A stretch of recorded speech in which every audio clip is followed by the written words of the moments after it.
Hello, this is Elizabeth at Heirloom Counseling, and I am here this week to share some information with you about attachment styles. Last week, in the first video of the kitchen table series, we talked about the importance of attachment and why it matters, and the fact that we're wired to connect as human beings. And so this week, we're going to talk more about the different styles.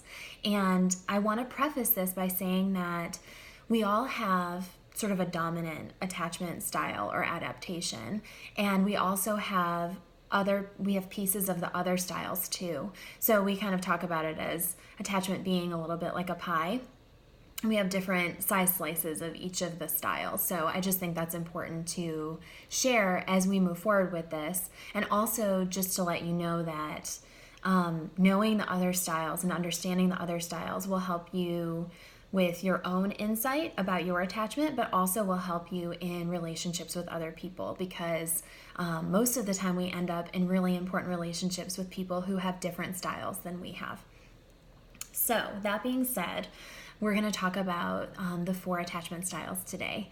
So the first attachment style is secure. And that is really the attachment style that we're all working toward. That's the one we're going for. That's our goal. And when we talk about secure attachment, we're really talking about consistency, stability, reliability, those things that make people folks who we know that we can depend on. We really feel connected to people who are able to show up for us consistently. And that's really important. So that's really what we're talking about with the secure style. People who are generally secure have pretty good boundaries. They have more open communication. They're able to kind of move fluidly in and out of relationships. And oftentimes people who are securely attached make good eye contact, and they tend to be appropriate in their affection. So folks who grow up with a secure style are essentially told throughout their lives that their needs matter, they're important, and that their primary caregivers are going to do everything that they can to respond to their needs. Now, that doesn't mean that every single need that they have is met, because it's just not possible. But they are really reminded consistently that they're important and their needs matter. The next style we're going to talk about is anxious or ambivalent. So folks who have this style predominantly grew up in environments or in relationships where they may have been responded to inconsistently. So they may have had a very loving caregiver, someone who really wanted to meet their needs.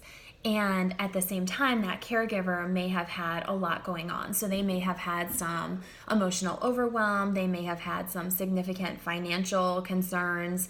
They may have had some conflict in their primary relationship with another person. And so what ends up happening is that that child receives inconsistent messages about whether or not their needs are important. And the way that that ends up looking for that child is that they tend to lose their own sense of themselves. And so rather than feeling like their needs are really important, they start recognizing that their caregiver's needs are primary. And so they really start looking outside of the relationship to be sure that that caregiver is going to get their needs met so that they can get their needs met. And so they tend to lose themselves a little bit. And we see that in adult relationships too.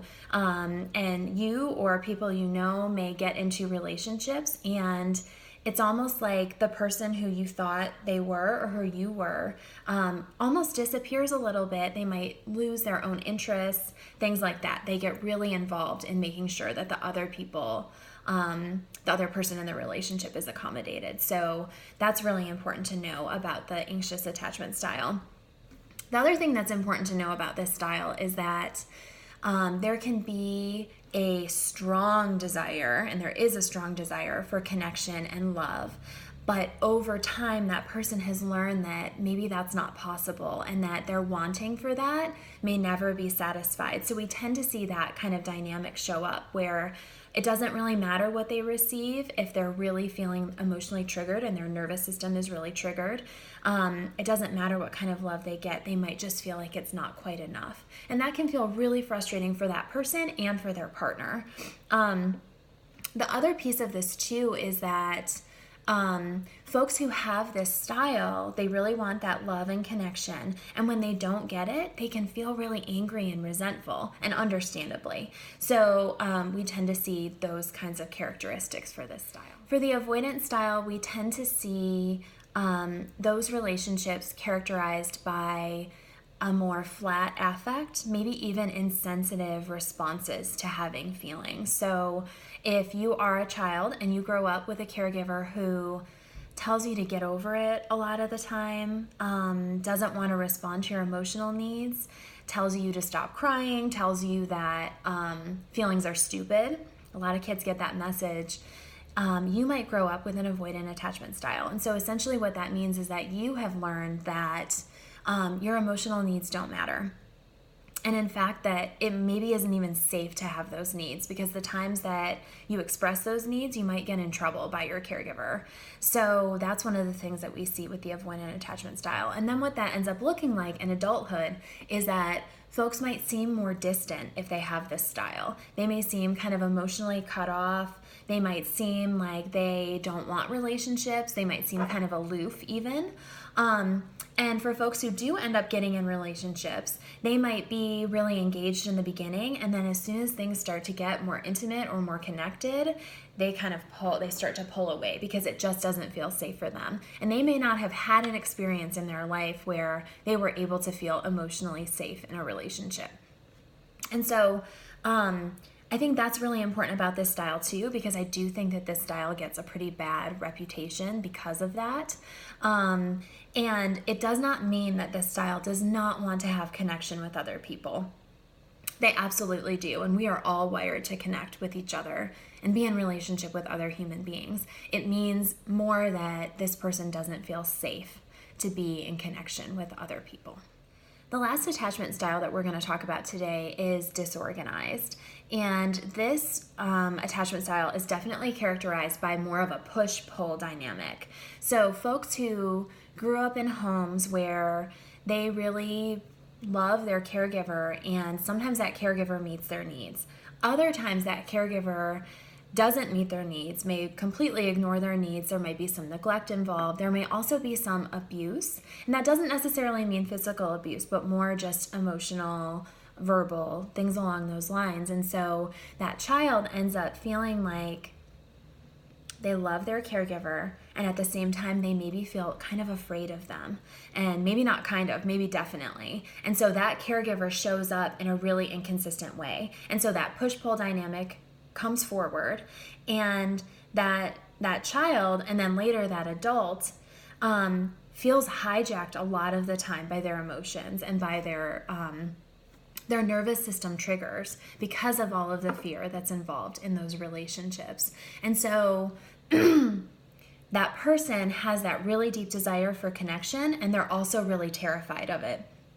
And again, this is another attachment style dynamic that can feel really frustrating and really sad and scary for anyone who's involved in it. So it's really important to understand it and have compassion and know that all of these attachment styles are really coming from a place of experience, right? Like we really develop these styles because of the experiences that we've had. So if we can understand that that's where our emotional responses are coming from, and that when our nervous systems are triggered in this way, it's not something that we're trying to control. It's not something that we really can control in that moment.